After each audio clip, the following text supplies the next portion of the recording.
मेरा ये अज़्म है कि जितने दिन भी मैं रहूँ कराची के शहरियों की खिदमत करूँ। सर, ये टैंकर माफिया, कब्जा माफिया, डॉक्टर साहब बड़े खतरनाक लोग हैं। प्लान है हमारा कि तमाम रोड्स के फुटपाथ क्लियर करेंगे, कराची को ग्रीन करना चाहता हूँ। सब्सक्राइब करें और बेल दबाएं ताकि कोई खबर रह न जाए। मास्टर फ्रेम में आपने देख लिया, बड़ा खास मेहमान है हमारे साथ स्टूडियो में से मौजूद है। कराची जिसे पहले यतीम कहा जाता था, लावारिस कहा जाता था, अब उसको एक नया एडमिनिस्ट्रेटर मिल गया। एडमिनिस्ट्रेटर के इंटरव्यूज हम पिछले दिनों टीवी पे देखते आए हैं, काफी एक्टिव हैं, काफी अच्छी बात कर रहे हैं। सैफुर रहमान साहब, डॉक्टर सैफुर रहमान साहब हमारे साथ इस वक्त स्टूडियो में मौजूद है। Thank you so very much doctor साहब, आपने अपना कीमती वक्त हमें दिया। अब बात यह है डॉक्टर साहब, सवाल बहुत हैं, वक्त कम है, लेट्स स्टार्ट।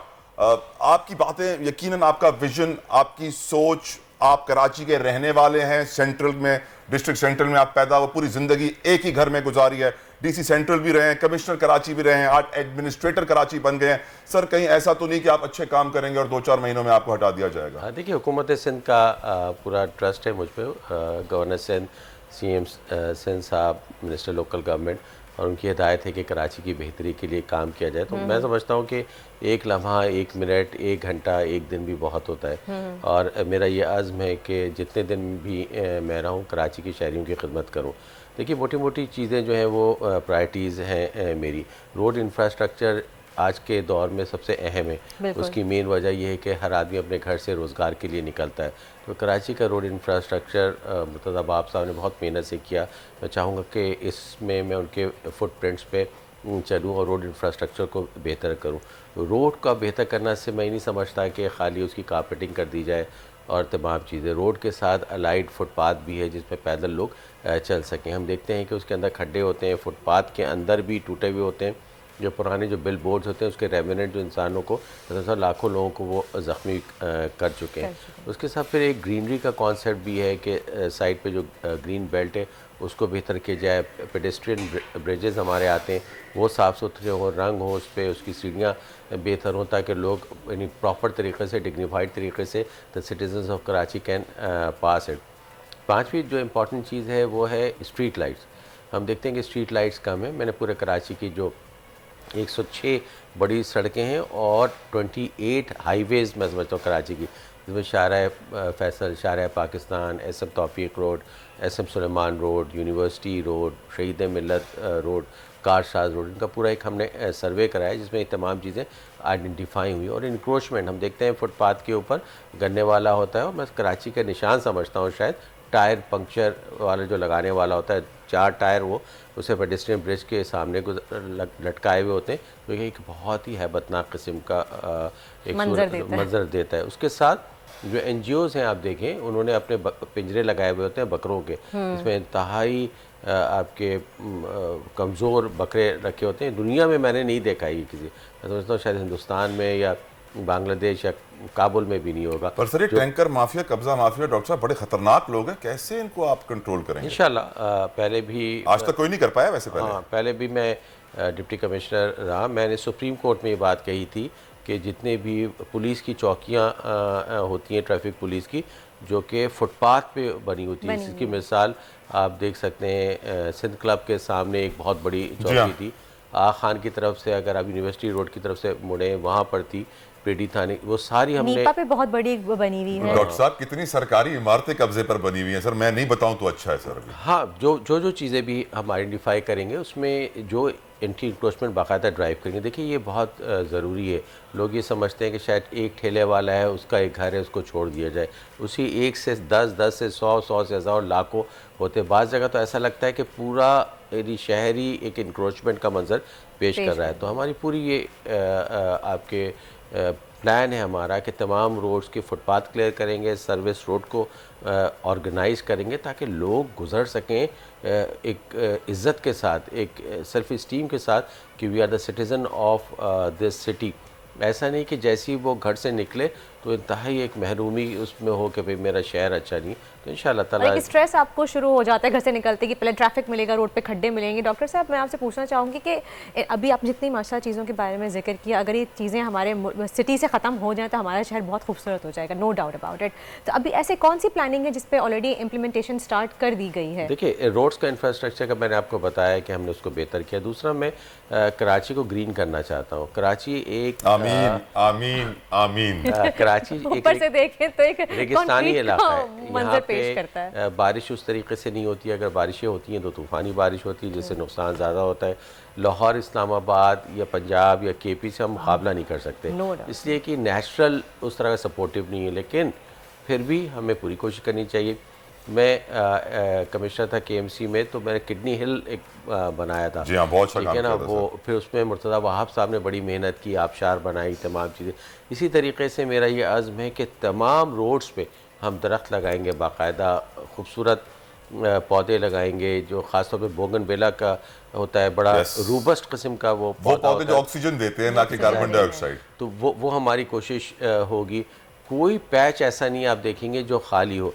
अभी अगर आप PIB कॉलोनी से जेल चौरंगी की तरफ आएँ तो लेफ़्ट पे लाखों टन मलबा था, जो लोग अपने ट्रक वहाँ पे ऑफलोड करते थे और भाग जाते थे। तो वहाँ हमने पुलिस बैठाई और तमाम वो साफ़ करके उसको हम ग्रीन करें। अलादीन पार्क इसकी एक एग्जांपल है। तो अलादीन पार्क एक 72 एकड़्स की जगह है। इंशाल्लाह बहुत अच्छा वहाँ पे एक पार्क बनेगा और एक ऐसी जगह बनेगी जो कि एक ऑक्सीजन टैंक होगी और डॉक्टर यहाँ साहब, का डॉक्टर इकोसिस्टम साहब, बेहतर करेगी। आमीन आमीन। दो मेरे आपसे गुजारिशें भी हैं, क्वेश्चंस भी हैं सर। एक तो सर, स्पोर्टिंग के लिए, खेल को फ़रोग़ देने के लिए हमें ग्राउंड्स की ज़रूरत है, हमें इंफ्रास्ट्रक्चर की ज़रूरत है, हमें फैसिलिटीज़ की ज़रूरत है। इस वक्त जितनी आबादी है, जितने लोग हैं, आपको मालूम है अस्पताल कम पड़ जाते हैं, ग्राउंड कहाँ से पूरे पड़ेंगे। सर हमारे पास साहिली पट्टी है कराची में, बड़ी खूबसूरत। उस साहिली पट्टी के ऊपर एक अजीब सा साइकिलिंग ट्रैक बना दिया है, पार्किंग और समंदर के बीच में, यानी जहां से लोग हमेशा गुजरते रहे और आप साइकिल पे जा रहे हैं, उस पर कोई साइकिल नहीं चलाता, नाम उसका साइकिलिंग ट्रैक है। सर कोई अच्छी स्पोर्टिंग फैसिलिटीज, कोई सही साइकिलिंग ट्रैक दे दें, कोई सही बॉक्सिंग रिंग दे दें, कोई सही ग्राउंड दे दें क्रिकेट, फुटबॉल, हॉकी के सर, प्लीज। बहुत अच्छी बात की। देखिए पूरी दुनिया में खेल एक अहम जुज़्व है।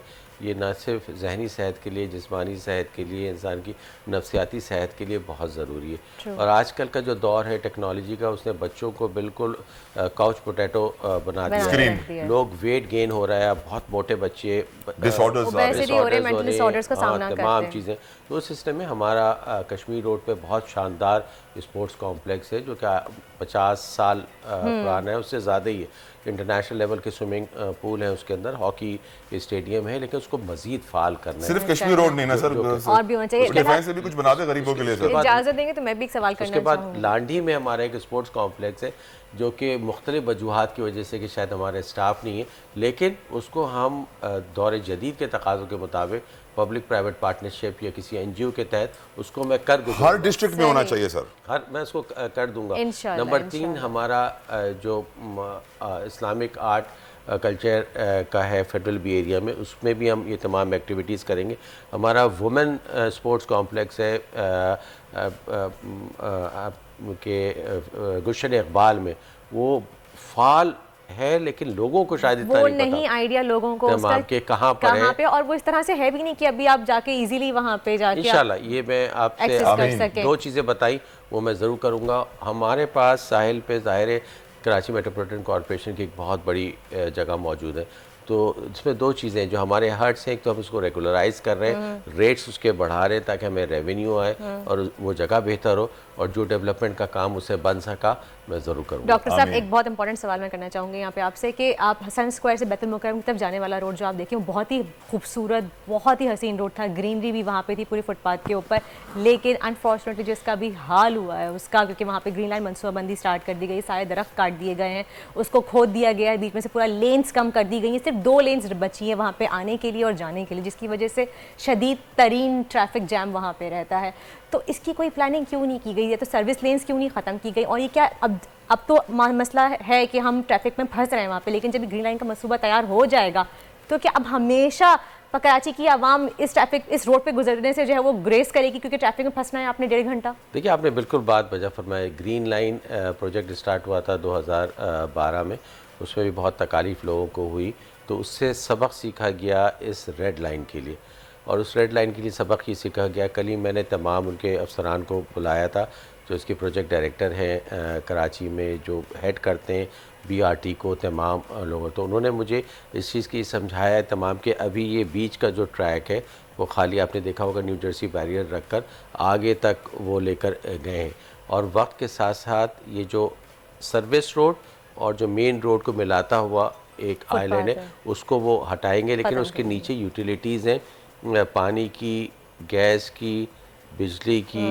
स्टॉम फाइबर की, इंटरनेट की, तो उसको वो लिफ्ट करेंगे। मैं आपको यकीन दिलाता हूँ इस चीज़ का कि इंशाल्लाह किसी भी तरह की कोई ट्रैफिक वहाँ पर अब जैम नहीं होगी। बेहतर हम करेंगे ट्रैफिक मैनेजमेंट को, मज़ीद वहाँ पे इम्प्रूव करेंगे और वहाँ पे उस आइलैंड को जैसी हटाने की ज़रूरत होगी ताकि सड़क कुशादा हो जाए वो हम बेहतर कर देंगे। और तीसरा ये कि जब वो इंक्रोचमेंट है वहाँ पर बहुत ज़्यादा इंक्रोचमेंट, या फिर कराची के शहरियों के लिए जो एक तफरीगाह सी है, शाम को खाना पीना फुट उस पर चौकी पे बैठ कर एक तख्त पे बैठ के तमाम चीज़ें, वो अब कल्चर यहाँ पे इस तरह का डेवलप होता जा रहा है। लेकिन क्या इस तरह के रोड के ऊपर तख्त सिस्टम करना के अलाउ करना चाहिए इन चीज़ों, क्योंकि एक साथ आपके रोड चल रहा है और मेन रोड चल रहा है आपका और उसके सामने ही जो है वो तख्त लगा दी, क्या इसकी जगह कहीं बैक साइड पे या अंदर की तरफ नहीं होनी चाहिए? हाईवे का एरिया समझ में आता है, वहाँ पे कुछ नहीं है, आपने पूरा एक अहाता लिया हुआ है। यहाँ मेन रोड पर सड़कों पे फुटपाथों के ऊपर चेयर तख्त लगा के आपने आवाम को बिठाया हुआ। ये बिल्कुल नामुनासिब है। ये इंक्रोचमेंट के ज़ुमरे में है कि आप वहाँ से कोई गाड़ी नहीं गुजर सकती, वहाँ से पैदल कोई आदमी चल नहीं सकता, ये बिल्कुल इंक्रोचमेंट है। इसके ऊपर बिल्कुल कार्रवाई होगी। मैं तो एक अच्छी चीज़ें कराची के शहरियों को बताना चाहता हूँ कि हमारे यहाँ इंटरटेनमेंट स्टाफ सिटी है ये, यानी अगर आपको ये बैरून मुल्क से या बैरून कराची से कोई आदमी आए तो आपको ये नहीं पता कि उसको मैं कहाँ लेकर जाऊँ। आप सिर्फ खाना खिलाएंगे उसको और फिर मज़ीद मोटा करके उसको वापस भेज देंगे। कोई इंटरटेनमेंट प्लेस नहीं है। तो किडनी हिल पे और बाग़ इब्न क़ासिम हमारे 130 एकड़ की जगह है, वहाँ पे जिप लाइन हम स्टार्ट कर रहे हैं, या जिसे कहते हैं चेयर लिफ्ट, उसका हमारा एक प्लान है जो कि कराची के शहरियों के लिए एक बहुत बड़ी। आमीन सर, आपने माशाल्लाह आते ही चार्ज पार्किंग ख़त्म कर दी, मुबारक हो सर। कराची वालों की तरफ से आपके बेहद शुक्रगुजार है, अल्लाह करे ऐसा ही रहे। अलादीन पार्क वाली ज़मीन पे सर आप क्या बना रहे हैं, एक चीज़, और दूसरी चीज़ को आपको प्रॉब्लम हुई है चार्ज पार्किंग ख़त्म करने में, कोई धमकियाँ आई? देखिए चार्ज पार्किंग वो तमाम जगह जो कि टेंडर नहीं है, यानी ऑक्शन नहीं हुआ उसका, वो ख़त्म की गई है। मैं ये समझता हूँ कि ये तमाम चीज़ों को लीगली करना चाहिए, यानी अगर पार्किंग फ़ी आपको लेनी है तो उसका ऑक्शन होना चाहिए ताकि कराची पाकिस्तान के शहरियों को उसका पैसा मिले, सबको इक्वल अपॉर्चुनिटी। और जहाँ इस वक्त पार्किंग फीस ली जा रही है, हाँ, अगर वो गलत है, तमाम चीज़ें ऑक्शन नहीं हुआ हुआ है तो इमीडिएटली उसको हम रोकेंगे और हमने रोका भी है तमाम चीज़ें। जो सड़कों का जिक्र वर्दा कर रही थी, तो इसकी वजह से ट्रैफिक का बड़ा मसला है कराची में। हम ट्रैफिक को कंट्रोल ही नहीं कर पाते हैं। वो जो 1900 की बसें चल रही हैं वो भी चलती रहती हैं फिटनेस सर्टिफिकेट के साथ, मोटरसाइकिलों को लाइन में लाना। हम ट्रैफिक कब सही करेंगे सर कराची को? देखिए ये एक बहुत इंपॉर्टेंट चीज़ है। किसी भी कौम का अगर आपको कल्चर देखना है तो आप ट्रैफिक देख लें तो आपको अंदाज़ा होगा। ये इसमें मैं अपनी गलती तस्लीम करना चाहता हूँ कि जब रोड सही नहीं होते तो ट्रैफिक भी बेहंगम होता है। उसकी वजह ये कि जैसी कोई गाड़ी जाती है, ज़रा सा भी खड्डा हो, उसे थोड़ा सा भी अपनी गाड़ी को बचाने के लिए स्लो किया तो पीछे पूरी एक लाइन लग जाती है। तो इसीलिए हम तमाम मेन रोड्स के पॉट होल्स को फिल कर रहे हैं। हमारी पुलिस की तनख्वाहें पंजाब की पुलिस के बराबर होंगी डॉक्टर साहब? इंशाल्लाह ज़रूर। हुकूमत सिंध बहुत काम कर रही है ट्रैफिक पे। हुकूमत सिंध ने बहुत मास ट्रांजिट किया, जिसकी एग्जांपल ग्रीन लाइन है, येलो लाइन है, अब रेड लाइन। ज़ाहिर डेवलपमेंट वर्क हो रहा है तो उसमें थोड़ी सी तो तकलीफ होगी, लेकिन इंशाल्लाह पूरी यूनिवर्सिटी रोड में मैं आपको आपके प्रोग्राम से के तवज्जो से बताना चाहता हूँ कि एक तो ट्रैफिक मैनेजमेंट मॉडल बेहतर होगा और रोड को एक्सपेंड जैसे ही करना होगा। जो मैंने कल ये बात कही थी, तो वो जो सर्विस रोड और जो मेन रोड के बीच में जो मीडियन है वो हम तोड़ देंगे जैसे यूटिलिटीज शिफ्ट होती हैं, ताकि फ्लो ऑफ ट्रैफिक बहुत बेहतर हो। डॉक्टर सैफुर रहमान नए एडमिनिस्ट्रेटर कराची हमारे साथ मौजूद थे और जो इन्होंने बातें कही हैं अल्लाह करे वो सच साबित हो जाए और वो हो जाए, क्योंकि यकीनन ये सन ऑफ द सॉइल है, कराची के रहने वाले हैं, कराची के वासी हैं, तो कराची का दर्द समझते हैं। कराची वाले बड़े दर्द में हैं। प्रोग्राम का वक्त तमाम होता है। उम्मीद करता है आपको हमारा शो पसंद आएगा। डॉक्टर साहब thank you so very much for being a part of our show.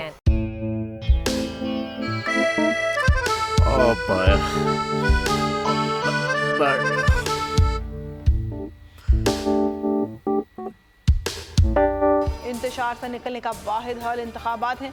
हकीकी आज़ादी मार्च आज रवा। हाँ साहब, आयत के मुताबिक अगर आप उसको ये रिपोर्ट दे दें तो मैं आपको 3-4 सीटें खरीद दूंगा। मौलाना हाँ साहब, वो जो रिमोट हमें दे दे और वो जो नीली पीली चैनल है वो लगाए। जाओ शबाज। हम ऐसा टीवी देखते ही नहीं जिसका रिमोट हमारे हाथ में ना हो। और यहाँ पे कोई 2 नंबर ही नहीं चलेगी। और हम कोई गुलाम है जो आप रिमोट मांगे हम दे दें? Absolutely not. यहाँ पे सिर्फ पाकिस्तान का नंबर 1 चैनल चलेगा, बोल, जो हकीकी सहाफत की जंग लड़ रहा है। पाकिस्तान के लिए कोई और नहीं, सिर्फ बोल खड़ा है। आप सब भी बोल देखें।